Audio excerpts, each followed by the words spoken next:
अभी एक फैशन हो गया है, आम्बेडकर आम्बेडकर आम्बेडकर आम्बेडकर आम्बेडकर आम्बेडकर। इतना नाम अगर भगवान का लेते हैं तो 7 जन्मों तक स्वर्ग मिल जाता है। I demand his resignation. We, all the parties demand his resignation and he should apologize to the country. इस देश के दलितों के लिए, पिछड़ों के लिए डॉक्टर बाबा साहब अम्बेडकर भगवान का ही दर्जा रखते हैं। बाबा साहब अम्बेडकर उनके लिए शायद भगवान ना हो, लेकिन इस देश के करोड़ों लोगों के, महिलाओं के, हक वंचित समाज के मुक्तिदाता हैं। नेहरू जी ने उनको जवाब में लिखा है, राजा जी के जाने से तो थोड़ा बहुत नुकसान होगा, आम्बेडकर के जाने से मंत्रिमंडल कमजोर नहीं होता है।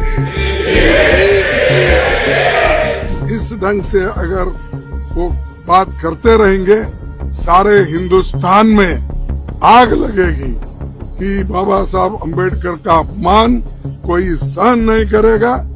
मान्यवर, अभी एक फैशन हो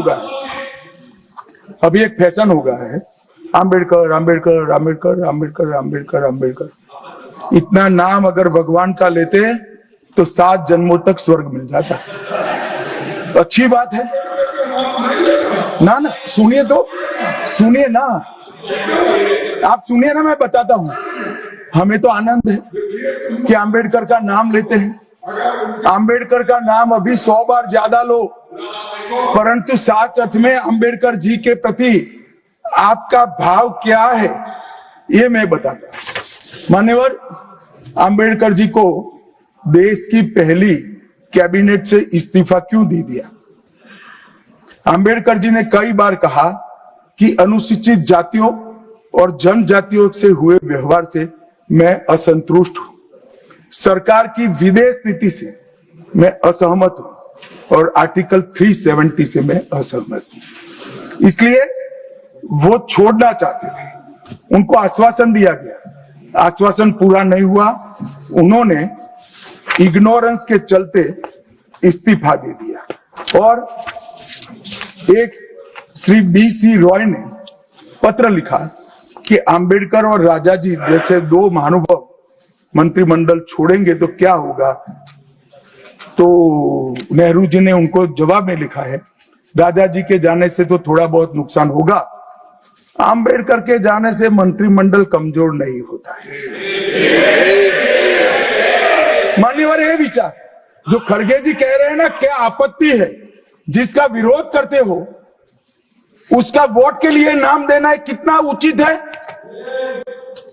क्योंकि अब आम्बेडकर जी को मानने वाले पर्याप्त संख्या में आ गए हैं, इसलिए आप आम्बेडकर आम्बेडकर कर रहे हो। मान्यवर, मुंबई के मेयर ने एक पत्र लिखा था कि मऊ में आम्बेडकर जी का स्मारक बनाना चाहिए। मऊ में जो आम्बेडकर जी का जन्म स्थान था, सुझाव लिखा। उन्होंने कहा आमतौर पर स्मारक निजी पहल से बनाने चाहिए।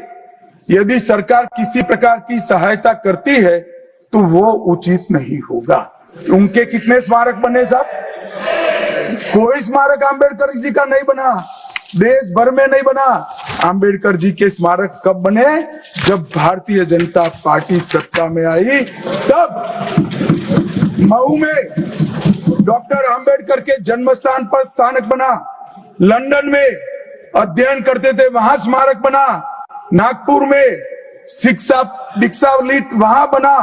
दिल्ली में महापरिनिर्वाण स्थल पर बना और मुंबई में चैत्य भूमि में भी बन रहा है। हमने 5 तीर्थ बनाए महामानव। हमारे अमित शाह डिस्कशन कर रहे थे।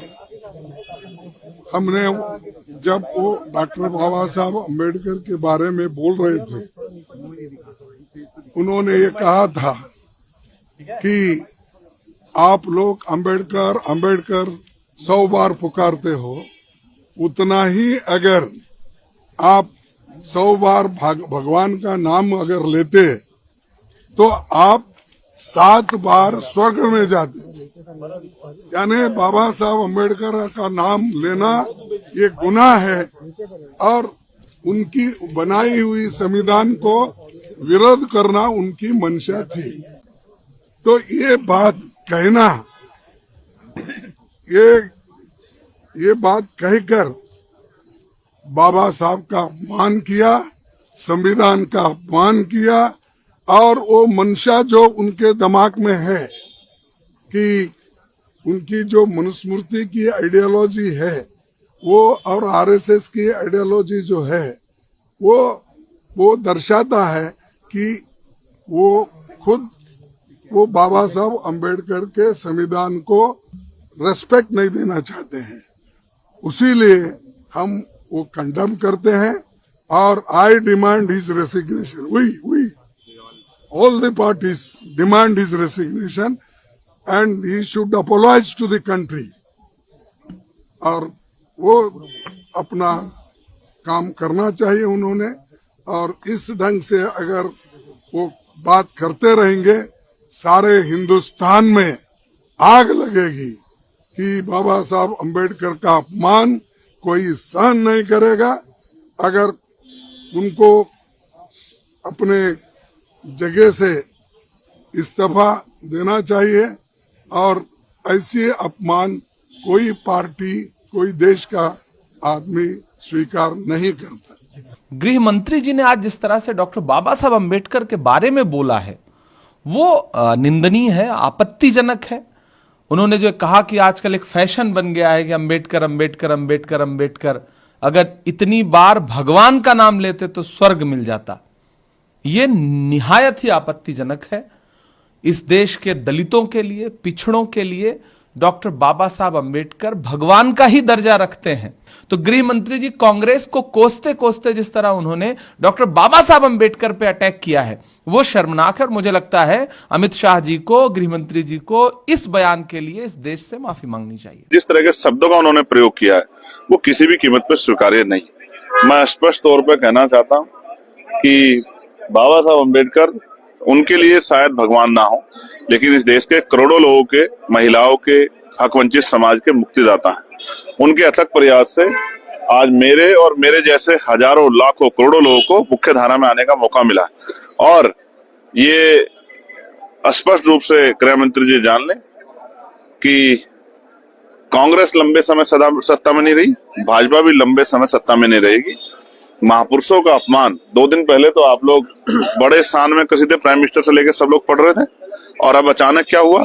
जिस तरह की भाषा शैली का प्रयोग किया है ये निंदनीय है और इसको लेके एक बहुत बड़ा गुस्सा पूरे देश में है। ऑनरेबल चेयरमैन सर, हम लोग ने कल सदन में बहुत अच्छी तरह से सुना है। गृह मंत्री जी ने बहुत साफ शब्दों में बाबा साहब भीमराव अंबेडकर जी के बारे में हमारा श्रद्धा का भाव को प्रकट किया था, और साथ साथ में ये बताया कि बाबा साहब अंबेडकर के जीते जी कांग्रेस पार्टी ने अंबेडकर जी का कैसा अपमान किया, और बाबा साहब को जीते जी और बाबा साहब परिनिर्वाण होने के बाद भी इतने साल तक कांग्रेस पार्टी ने भारत रत्न से नहीं नवाजा गया। और साथ साथ कांग्रेस पार्टी ने बाबा साहब को इंसल्ट करके 1952 में बाबा साहब को चुनाव में षड्यंत्र के तहत बाबा साहब को हराने का काम कांग्रेस पार्टी ने किया है। 1952 के बाद फिर दोबारा जब बाई इलेक्शन हुआ, उस बाई इलेक्शन में भी कांग्रेस पार्टी ने विदर्भ में बाबा साहब को फिर से हराया है। कांग्रेस पार्टी ने अगर बाबा साहब को कांग्रेस पार्टी नहीं हराते तो 52 के बाद भी बाबा साहब दोबारा चुन के इस सदन में पार्लियामेंट के मेंबर होते। बाबा साहब भीमराव जैसे आदमी को इन्होंने हरा करके देश के साथ इन्होंने खिलवाड़ किया है। आज बाबा साहब का नाम लेकर के उसके नाम को दुरुपयोग करने का काम किया है। उसी को गृह मंत्री ने बताया था कि बार बार अंबेडकर का नाम लेकर के उन्होंने छल कपट करने का काम किया है। वरना क्या कारण था सर? मैं सर एक बौद्ध हूँ, मैं बाबा साहब के बताए हुए रास्ते पर चलने वाला इंसान हूँ। इस देश में बाबा साहब ने 1951 में कानून मंत्री के पद से इस्तीफा दिया था। 71 साल बाद प्रधानमंत्री मोदी जी ने एक दूसरा बौद्ध को कानून मंत्री बनाया है। आप लोगों को याद नहीं आया? मोदी सत्य बाबा साहब भीमराव अम्बेडकर के बताए हुए रास्ते पे हम लोग चलते हैं, आप लोग नहीं चलते हैं। सर ये लोग ढोंग कर रहे हैं, मैं कड़ी आपत्ति करता हूँ। बाबा साहब के नाम को वोट बैंक के लिए जो दुरुपयोग कर रहे हैं, इसको मैं निंदा करता हूँ।